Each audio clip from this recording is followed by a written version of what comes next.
I even heard an investor one time say that just to underscore the importance of entrepreneurial resilience and just resilience in general is, hey, don't come pitch to me until you can tell me about 2 or 3 big failures you've had. Right. Because what they want to say is like, do you have the ability to get back up, dust yourself off, try something different? Because we're going to all fail at some stuff that we try. Oh, absolutely. That's kind of the nature of how it goes in entrepreneurship. So Right. do you have the ability to keep driving, pivot when you need to, be creative, but have that entrepreneurial resilience that I think is based on back to, are you passionate? Do you believe in what you're doing? Et cetera.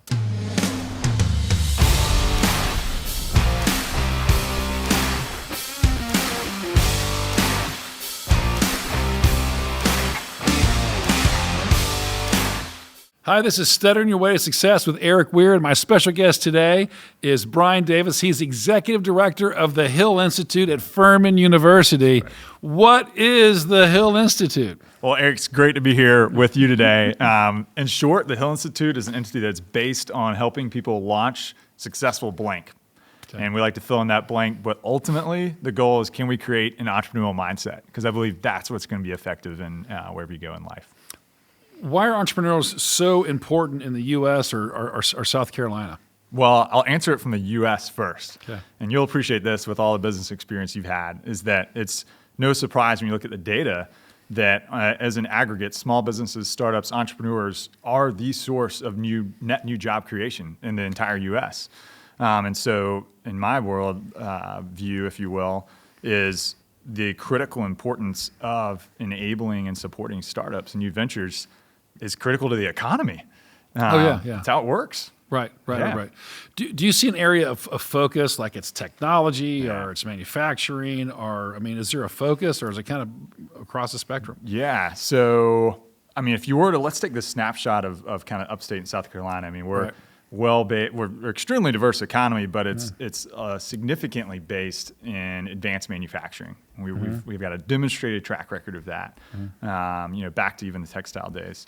But in terms of what we're seeing in, let's say, some of the startup programs that we run, Erik, is pretty agnostic. Okay. We're all over the map, from scalable brick and mortar, new restaurant concepts, to new technologies and ways to leverage AI to handle personal data. We're pretty all over the place. Wow. Honestly. What do you see as the biggest struggle people come to you for? Like, this is my thing. Is there a consistent thing that they need help with? So yes, I think one of the keys that I see a lot, do you have an ability to tell and articulate a compelling story? Okay. Like, that is a consistent problem because that affects whether you're a tech startup or whether you're a brick and mortar that's going to need traditional funding. If you don't have an ability to effectively storytell, right, and pitch, that's hard. Right. And that I start there, and then there's plenty of other issues that you find from that as well. Right. Yeah. Do you have coaching available, or training, or modules, or books, or how do you do it? Yeah. So at the Hill Institute, in our kind of ecosystem, if you will, we have a charge as an institute of the Furman University, to be both student-facing and in the community. And so we've got programs, startup competitions, pitch competitions, things like that on campus, business boot camps, leveraging connections in the community with growth stage companies all around student programming and things like that. And a nationally unique one we just launched last year is a Clemson Angel Analyst Fellowship. So it's all about teaching students and kids at Furman what are the essentials of due diligence for investing and things like that. Then if you look at the community side of things, that's where we get to have a lot of fun in that side of things, because we're building assets off campus that we then plug students into. So the hallmark one right now would be a program called GVL Starts. And that's where we run on a twice a year up to 25 first-time founders in the area of any type of business, totally agnostic, as long as they're first-time founders, where we get to run them through all the essential building blocks, from ideation to marketing to business modeling to legal to how to pitch, how to raise capital, what type of capital you need, all those kinds of things. And we get to leverage the Furman network. People like you that have a ton of success. They get to come in and say, hey, I can be a resource. I'll make a connection. I'll be a coach, that kind of stuff. Wow, well, that's fantastic. Is there anything else? I mean, is there anything like the Hill Institute anywhere else that you're aware of? Nowhere in the world. Nowhere in the world, Eric. No. No. So there is. Yeah. I mean, there's a number of universities that have programs, some type of innovation program. Now, I would be. They're not as good as the Hill Institute. I would say they're not yeah. as good. No. Here's what a phrase that I've had that maybe answers your questions. Right. I'm a big believer in a term that I've coined, I don't know if it makes sense, called accidental innovation. Right. Which is the idea of, hey, I don't know if this is going to work or not, but I think this is going to serve a purpose and a goal and create benefit and value. We're going to try it. Right. Instead of just saying, well, what does every other university do? Right. Like, let's try some things ourselves, and every now and then we bump into stuff that's kind of cool. Right. Yeah. So what drives you? I was just having lunch with somebody earlier. It's funny you say that. We were talking about that. One, I'm an achiever by just DNA, just how God made me. I like to achieve, I like to grow, I like to build. I'm a big champion of relationships and building positive relationships that add value. And I have ADD for sure. It's like I like to launch. With it, right? Yeah, I like to launch, try things, explore stuff. Yeah. And I mean, honestly, Eric, that's a question I do answer sometimes. Is I think I really care about what we're doing and helping grow economies through entrepreneurship. Yeah. What do you see as a reason that people are choosing the state of South Carolina to do business in? Well, I'll rewind back to some days I spent with the Department of Commerce, or working with, I should say, the Department of Commerce. In case you're listening, I was not an employee there. But no, working with them, some of their economic development agencies, and we were trying to recruit companies when I was spending time in health tech space. And when we were trying to recruit new healthcare companies into the area, the things that we would hear is rich collaboration currency in the state, really great business-driven incentives. Now, we've got some work to do on how we incentivize startups and smaller, but that's a whole nother conversation. And the feeling, this was an anecdotal reference that came up many times, was feeling like a bigger fish in a smaller pond. They feel like they could come here, get plugged in, know who they need to know. Right. And launch, grow, put up their U.S. subsidiary, whatever it may be. Oh, sure. Yeah. You mentioned business boot camp. I mean, that gives all kinds of like athletics, jumping over this. Yeah. But what's a business boot camp? I know the areas, maybe, but what's that like? If I from experiential perspective, if I want to do one of those, I mean, how would do I have to be a Furman student, or can I be an outsider? Or yeah, great question. And we have had plenty of outsiders try to pitch their way into that. Okay. Right now, it is focused just on Furman students. Okay. I should go back to saying, just might help set the context for our conversation too, is like our institute is 100% self-funded. And so we depend on donors, sponsors, grants, revenue generation. And so we want to be good stewards of the donors' money, let's say, for programs we do for students, that we keep it to students and honor that. So the boot camp would be one of those. But it's purely Furman student-based. You have to apply. Not everybody gets in. Okay. And we go 3 weeks of kind of classroom fundamentals for, especially non-business majors, marketing, finance, capital, all this kind of stuff. And then what we're trying this year, so ask me again next time, we'll see how this worked out. Right. Is we're going to pair up pair up students after they go through this boot camp for the rest of the summer with growth stage companies in the local area to serve as like kind of little scrum teams, consultants for the rest of the summer. So we're working with Next, the organization, to their portfolio of growth stage companies. Oh, wow. Yeah. How will GPT change things? Oh, I was just having this conversation yesterday. Yeah, really? Yeah. I mean, outside of, if you really want to get, have your out-of-body moments, you're like, does this change the world? Right. Because it's only going to get better faster by its nature. Right. I think I'm not the wizard and predictor of what that's going to be like. I won't claim to be the tech guru on that. But I think what we are seeing is a lot of students are saying, all right, what is it in the workforce of the future, the jobs of the future, that I may just not have to worry about learning? Right. So there's a good side of that, and there's a concerning side of that. Right. Like, we also say we want people to be critical thinkers and observe the world around them and make the most. Yeah. So it's I will say, in short, it is causing waves. No doubt. I think there's a lot of directions that could go. I mean, with the new models released and things that are coming out of that, I will confess something to you here is that I literally wrote curriculum for something yesterday just using ChatGPT. I was like, you know what? I'm going to just see how this goes. And it was pretty good. Right. Probably right. better than anything I could do. Right. Yeah. Right. Now, I was saying this earlier. I was like, what should I get for a 9-year-old boy's birthday party? Would like to, or something like that. What was the person like? It's amazing what it comes up with, and it'll do scripts and movies. I've funded some movies, and it'll write a script. And I said, name some characters. It's interesting what it does. It feels sort of like there used to be a job called an elevator operator.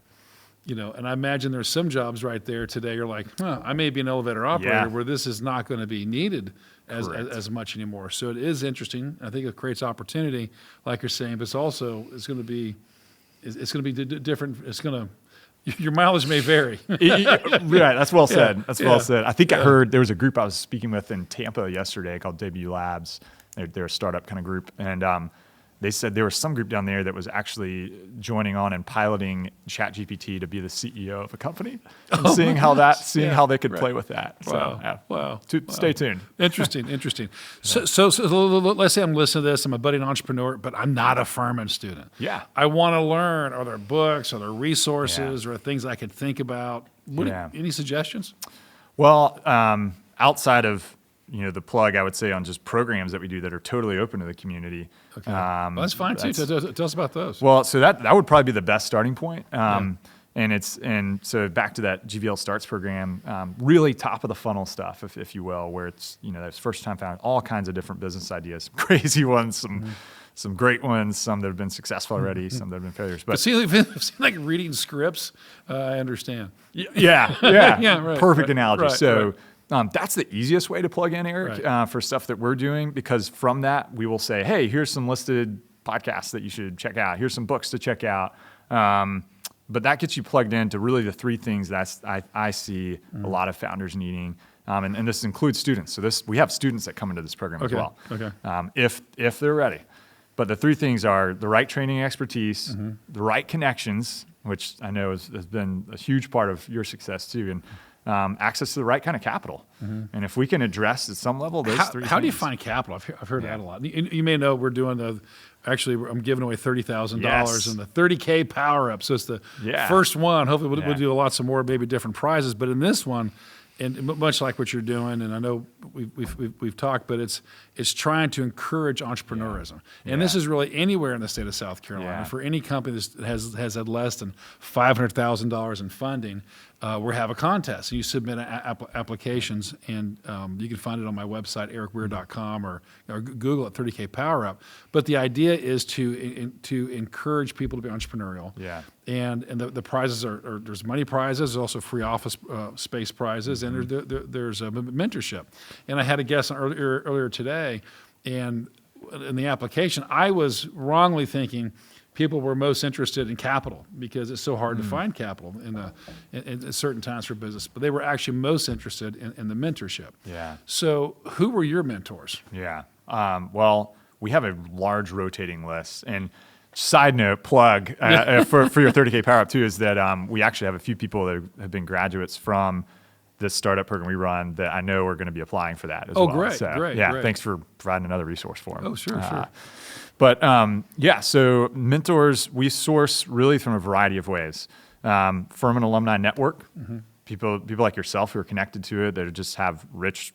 It's all about smashing different Venn diagrams of social capital together, really. So, great prominent alumni, entrepreneurs in and around the area who have a vested interest in the area that have had some exits, some success, to come in and say, hey, don't do that, trust me. Or, hey, do this, meet this person. And then, so totally may have no affiliation with Furman, but just have an affiliation with success, if you will. And then the last is some of our program sponsors and partners. So some of them may be service providers or may be in investments themselves. And we say, hey, this is your space. Like, let's say a SCRA or Truist Foundation or folks like that, Venture South, to send some folks to come be a part of and sharing how they're thinking about investing and growing companies and things like that. What are you hoping to do you have goals of what you're trying to accomplish? Like, I'm the executive director of the Hill Institute. It seems like, overhearing our conversation, you're not putting it in short hours, right? It's long hours. Yeah. Long days, demands. Yeah. So what are you hoping to accomplish? Well, there's a number of things that I think about. I'd say one tagline, I'm a big fan of give me something short and sweet. So short and sweet. Can we help launch and accelerate 500 ventures over the next 5 years? Okay, wow. So we're at right now, just as a point of reference, we had over 60 last year that I could put into that category of helping launch or meaningfully accelerate. I know I went to Clemson as undergrad, so my math might be off. That's not 500 if you multiply that. But I think we're on a trajectory to do that. Right. That would be one just big metric. Okay.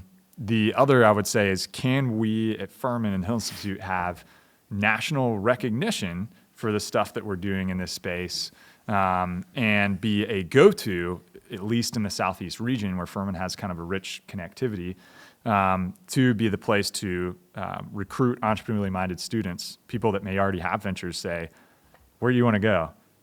Furman better be on that list that you're thinking about. Right. So that's kind of a softer metric of something I want to think about. Mm-hmm. Yeah. Wow. What do you want? When you meet entrepreneurs or startups, how often are they thinking of just quitting at some point in the process? Like, I've had it. I want to quit. I want to do something else. I mean, do you hear that a lot? Yes, I do. Yes, I do, Eric. What do you tell them? Well, there's the nice response, encouraging response, and then there's the tempered. Well, maybe it's just in for you then. Right. Because startups, as you know, successful startups are not naturally occurring phenomenons. There's a post I talked about recently on social media. And it takes grit and hustle. Right. And you got to be willing to put that in. And if you're not, then maybe then I would say don't torture yourself telling yourself you're going to try. They're very hard. One of the statistics that I've read recently, and I've heard, mild variations on one side or the other, but 80% of startups fail the first 5 years. Oh, yeah. And those that make it, another 80% the next 5 years. Yeah. And that's like 4%. Now, I don't know how they're defining making it, but it's not a high number. Yeah. But I think when you start with, what you're doing at the Hill Institute and preparation and planning, it makes a big difference. Most startups, I think, just come from an idea with very little planning, a lot of hustle, a lot of desire, and not a lot of thoughtfulness. Agreed. Do you have a few go-tos you would tell somebody? If I'm thinking, you mentioned about articulate, but I'll tell a story. Is there anything else that you think it would be necessary ingredients for a startup? Yeah, absolutely. I mean, I'm a huge fan of the network effect on things, right? I think you got to take a hard look at what are the social resources, if you will, that you have or that you need, right? So if I'm starting a business and I come to you, you have no idea who I am, have no history of anything, and like, hey, Eric, I heard you're doing cool stuff and supporting startups and you've done stuff and you have money. Support my business. And you're like, okay, whoa, slow down, buddy. Like you need to, so being able to say, hey, if I know somebody that knows you, and how can I work to get prepped to know what's going to resonate with you, or how do I need to approach that? So I'd say, in some ways, like recognizing how to play your social cards is really important aspect of ingredient there, just from my own small world of experience. And understanding, I would say a big miss on a more business technicality standpoint would be usually underestimating, most first-time founders I work with, usually vastly underestimate the capitalization they're going to need to get to that first milestone of success. Oh, yeah. So I've heard a friend of mine would say it always costs more than you think. It takes longer than you think, and it's harder than you think. Yeah. So with those three maybe truisms, finding capital can be very scary. You go to the bank and you realize that banks are lenders. Yep. They're not really investors. They want to be paid back. They don't share on the upside. So when you go to a bank, say, I want to borrow money for a startup, they ask, like, how much equity is in your house? Yep. They ask questions like, can you have a relative cosign, and what's their house worth? So it's you're kind of all in, right? It's just you're going in that way. Is there a difference between pitching an investor for a loan who are, you have in our town, we have Venture South, you have venture companies, you have angel investors.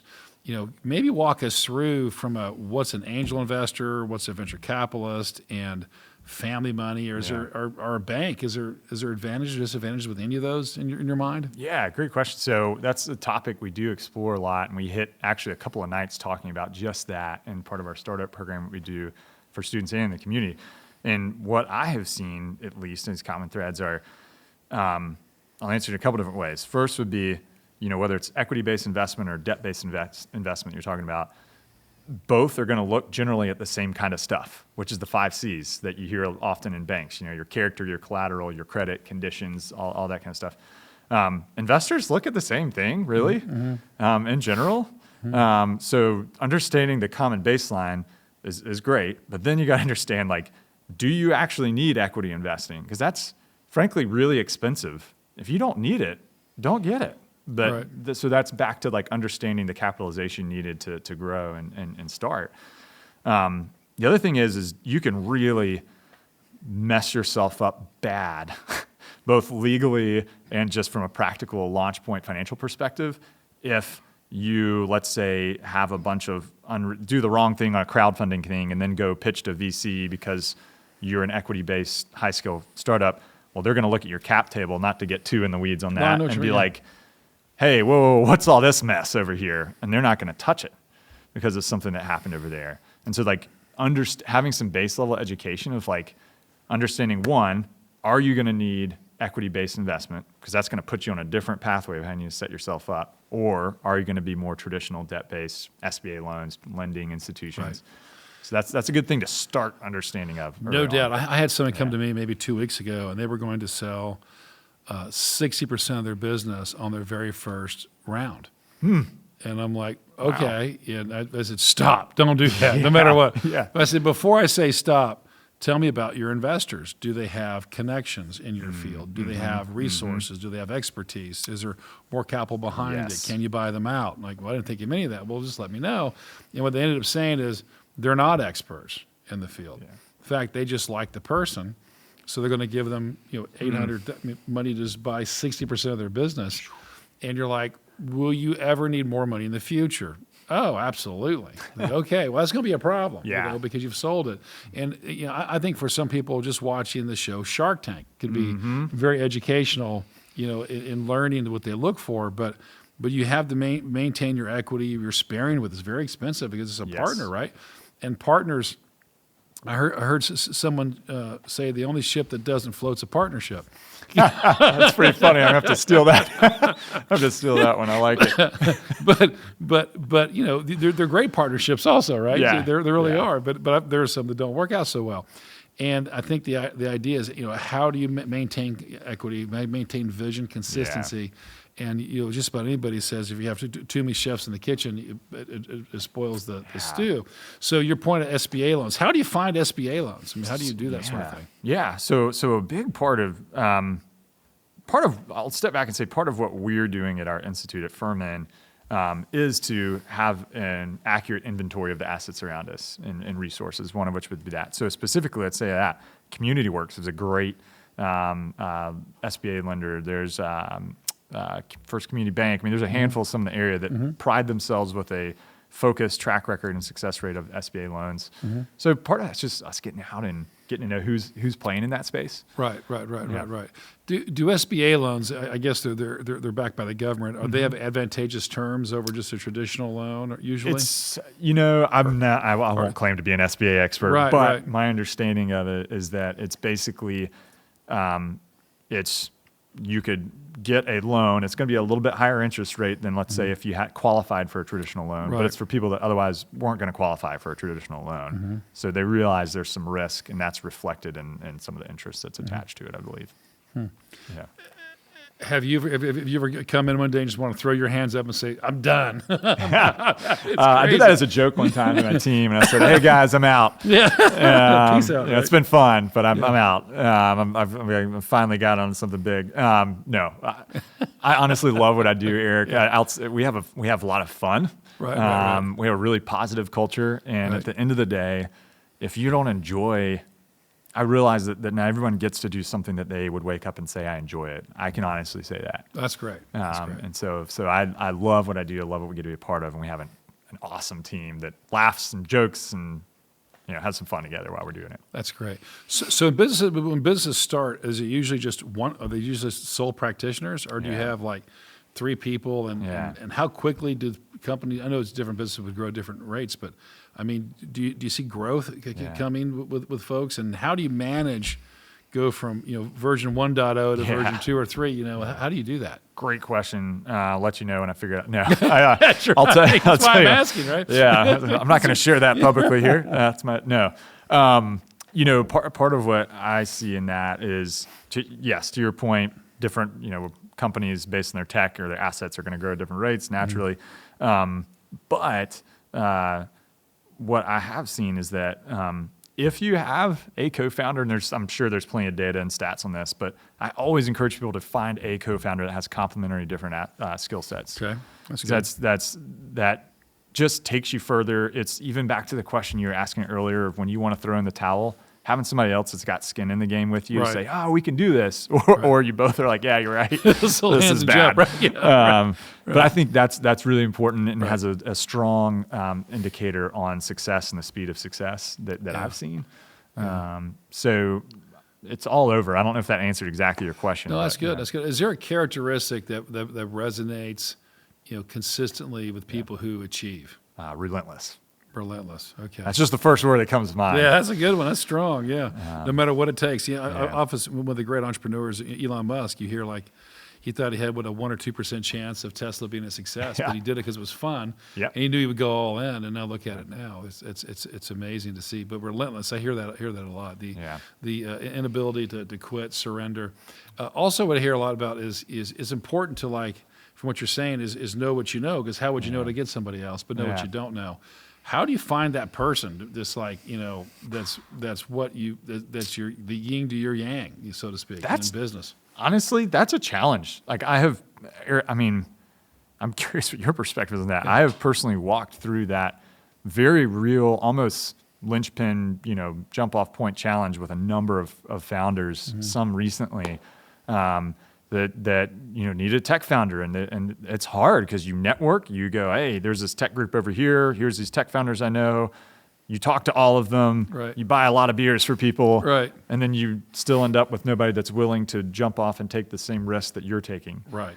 At that stage of business, like it's a legitimate challenge that I'm still trying to figure out. And maybe that'll be a venture I'll start one day. Yeah. But I think, leverage the heck out of your network. But I would say do that like when you're at the idea stage, because once you get to the point where you're like, oh gosh, I really could use this, and it's not something that you think could be fractional that you can intelligently kind of parse out, then that's a really tough point. You might be one of those statistics you were mentioning earlier. Oh yeah. I think one thing I'm learning in business as I grow and do more businesses is the power of outsourcing. Yeah. Because I really didn't understand that 10 years ago, how much outsourcing. Are you seeing that it seems as though the newer entrepreneur, they seem to be starting with a broader toolbox, so to speak. Yeah. Like they're thinking of ChatGPT, they're thinking of outsourcing, they're thinking of collaboration. So are you seeing more of that? And are you seeing people being more flexible and versatile in their ambition? Yeah, there's a couple things. I think I should have gone back and re-skipped through my answer and say ChatGPT. There's some version of that at some point that's probably going to help a lot. Right. Joking aside, it's probably going to help a lot of things, Right. Back to the question you were mentioning on that. I don't know. I don't know if I've figured that out, the exact approach to that yet. I need to think on that. I'm curious if if you had something specific in mind with kind of what you're asking. Okay. Yeah, so I mean, I'm just for the yin and the yang, going back to that of trying to find people. It seems like the stronger that someone's passion is. Yeah, passion seems to act like it's magnetic. Mm-hmm. And I think going to your sphere group, your friends, and saying, "Here's my vision." Yeah. And the more clear your vision can be, the more likely you are, I think, to have people join in and want to help. Like Elon Musk had a singular focus. What's interesting with him is if you look at Ford, General Motors, Mercedes, Porsche, even Bentley, everyone, they have an advertising budget. Yep. He said, we will never spend That's right. $1 on advertising. We're going to spend the money they spend on advertising on quality control and product, and we'll make our product better. Mm-hmm. So we'll have a word of mouth.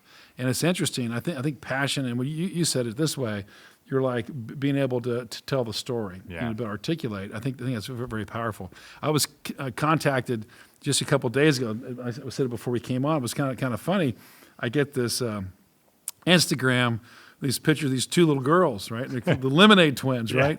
And they said, "We're applying to your 30K power up. We'll see you soon." You know, I'm like, they're just love it. They're in there, man. And then I went to their page, and they have like page after page of these girls, these really cute girls with like people saying with people, they're hustling lemonade, big shirts. I mean, they're going all in, and I'm like, it's the energy, and you see the energy in their eyes. You just want to help them. You want to be part of that, and I think that's what people as entrepreneurs need to find. And you said passion. You're passionate about. And you also said relentless. Yeah. So if you can match clarity with passion, and then with being relentless, and what Elon Musk said was be.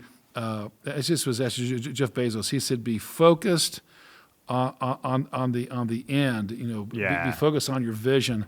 Be flexible on your mission. What that means, be focused on where you want to go. Be flexible about how you get there. Totally agree. Because you're going to have so many setbacks along the way, things you can't predict. I mean, we'll start something, and COVID-19 comes. You know. Oh God. And that's actually a time where we saw probably more creativity in the U.S. than we've seen, and things happened. More businesses started. Side hustles came out from nowhere. But it was a setback that put it. I heard someone say, if the arrow that goes the furthest is the one that was pulled back the most. Mm-hmm. And so it's like the ones that had the biggest setback, the biggest hill to climb. And are you seeing that true? Like, it seems as though people who've overcome another obstacle in their life, something difficult, when they try something new, they have tenacity. Totally. Absolutely, Eric. You know, and you're leading me to some points I should have mentioned earlier. So entrepreneurial resilience is something I would mention for a second. The other one I want to footnote back in on the qualities is creativity. I mean, I'd put an asterisk by that one. Yeah. Because that's ultimately like your ability to do what you were just referencing is when you're in these crazy situations, you have to innovate and do something. You got to get creative. Right. And creativity is such a huge leading success factor. But entrepreneurial resilience, touch on that, is I honestly, people that have had, whether it's personal hardships that they've gone through, business hardships, I even heard an investor one time say that just to underscore the importance of entrepreneurial resilience and just resilience in general is kind of back to relentless, I guess, a little bit. Right. Is, hey, don't come pitch to me until you can tell me about 2 or 3 big failures you've had. Right. Because what they want to say is like, do you have the ability to get back up, dust yourself off, try something different? Because we're going to all fail at some stuff that we try. Oh, absolutely. That's kind of the nature of how it goes in entrepreneurship. So do you have the ability to keep driving, pivot when you need to, be creative, but have that entrepreneurial resilience that I think is based on back to, are you passionate? Do you believe in what you're doing? You know, et cetera. That's so key. I wanted to touch on 2 more things as we begin to wind down. Yeah. What is opportunity cost to you? Well, the first thing that comes to mind when you say that, Eric, is what did I not do that I should have done that I'm now looking in the rearview mirror on? Of like, dang it. Right. Why didn't I? Right. You know, I hesitated. Right. When I hear that, I think of like things that I should have just. I used to race mountain bikes professionally, so I would say like, hey, I should have just shot that gap. I should have just gone for the jump instead of going around it. Why'd I wimp out? Because I broke both my arms last time. That did happen one time. but that was an opportunity cost. Yeah. But I do think about that in terms of like, hey, what did I miss by hesitating and Right. not going for something where I felt like there were enough indicators, because you're never going to know it all before you that's launch. so key, so key. I think you make a decision, and there are people who want to have 100% clarity, but it's Yeah. gone. And it's like I see it all the time in investing, like, tech stocks, boom, down, down, down, down, Yeah. down. I don't want to buy it, it's down, it may go down more, and then boom, it soars up. Yeah. And it's Warren Buffett says you pay a high price for a rosy outlook, right? And Yes. but it's kind of like with what you do, the entrepreneur doesn't have certainty it's going to work, right?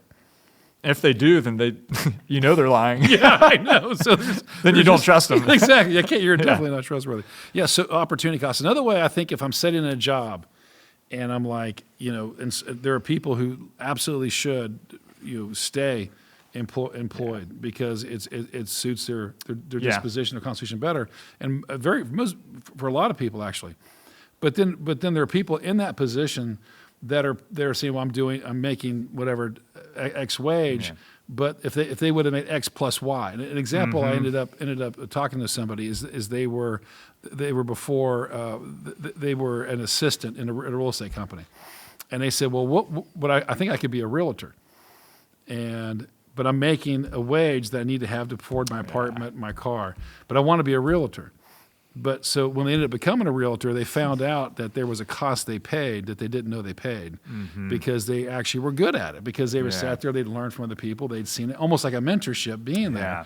where they saw they did better than they thought they would, and that was the opportunity cost. Yeah. And I think that's one thing in my heart that really wants to encourage entrepreneurs is there may be a cost you're paying, you're not aware you're paying. It's really well said. And also, how do you have that energy to drive and go for it, knowing you'll have setbacks? And a thing I learned from an older entrepreneur, he says, Erik, there's only one cost you shouldn't count. I said, I don't understand. I mean, you should count all the costs, right? He goes, it's sunk cost. The cost you should think about was it cost you to go ahead. Yeah. So Yeah. just how do you invest, knowing what you now know? What would you do? What would you do differently? So on what you're doing, I commend you. So relentlessness, clarity, passion, creativity. Do you think there's a limit to how many jobs can be created here, or how many? I mean, 500 is a huge number, but I mean, do you think that's amazing? I think we're undershooting. Yeah, I think we're undershooting. That's right. No, so there's an element of, you have to be self-aspirational too, of like, if I say, hey, I bet I can jump 1 foot over that block over there, Erik, and you're like, well, yeah. And like, great, I just set a goal that I know I can achieve. So I want to set something that I feel like, we have some work to do. Yeah. But if you don't set it up like that and push yourself into a stretch goal, then you often land exactly where you planned. That's so which cool. is undershooting. That's so cool. Do you think that are you trying to say that the very act of setting a goal, even if you don't get there, moves you further than you would otherwise? For me personally, yes, and I think that's part of how I'm wired. But I think a number of people that are wanting to be in a position to grow, launch, lead stuff, set challenging goals for yourself, and don't kill yourself if you don't hit it exactly on that. But like, that will aspire yourself, if you will, in some sense, to do something bigger. The other thing I was going to share is just on the entrepreneurial game and sport, if you will, in general, is based on a conversation I had just last semester with Jason Pfeiffer, with the editor-in-chief of Entrepreneur. Oh, wow. And he, just talked about this being such a, entrepreneurship can be such a solo, lonely feeling journey. I mean, it gets all the hype and you see all the media and all this fun stuff, but actually in there grinding it out, like in a startup, like, it's pretty lonely. So what I think is our ability is to create a connected network. And I won't geek out on all the data, but if you can create networks where there's a community feeling of entrepreneurs that are all in it together, that's really a diverse community, like, that actually has some indicators for increased success. To where you feel like there's a connected network of people that are slugging it out, celebrating each other, crying with each other when it doesn't work, that kind of thing. So we're doing that organically in the background as well. Wow. It is a strategy. It's hard to control, but we are very conscious on how we're doing that in the community as well. That's fantastic. Well, I mean, it's great to live in Greenville and to be, affiliated somewhat with what you're doing at Furman and seeing all the jobs we create. I mean, 500, that's a lot. I mean, that's fantastic for restaurants. That's good for real estate. That's good for commerce. It's good all the way around. As we close, are there any things you want to say to the person who's listening to this? Is like, man, I'm stuck in a 9 to 5. Yeah. I want to do something different. Please, somebody help me. Yeah. What should I do? Is there anything you'd recommend to that person? Number one, Google GVL Starts or the Hill Institute at Furman. Come check us out. We can get you plugged into things. No, but joking aside, I'd say take some time to write down like what are things that you think you're passionate about, and that's easier for some people than others. So, Sure. What's stuff that you're interested in? Stuff that brings you joy? What do you find yourself wanting to do on the weekends? Outside of your 9 to 5, let's say that you're like, I really enjoyed that. Is that a lot of times that can just be a hobby, but sometimes that can turn into something else. The other thing is, I would challenge you. Maybe the last way to answer that is. Actually, a book I really like out of the D School guys wrote. It's called Idea Flow. I don't know if you've read that one yet, but that really is helpful to me and a lot of people. Just every problem's an idea problem, right?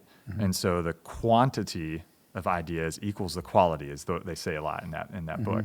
And the notion of like just being an ideas person. Start approaching the world as an ideas person. Sure. And a lot of times you start uncovering things. You're like, oh, hey, that could be cool. What if? Then your brain starts piecing things together. But that doesn't happen if you're not letting the, faucet kind of open up of creativity. That's great. Good. Well, thank you, Bryan, for coming on my show. Absolutely. I really appreciate Pleasure, it. Erik. Absolutely. It's a pleasure. Well, thank you for joining another episode of Stuttering Your Way to Success with my guest, Bryan Davis, who's the Executive Director of the Hill Institute of Furman University. Thanks again, Bryan. Yeah, thanks, Erik. Oh, pleasure. Pleasure. Thank you.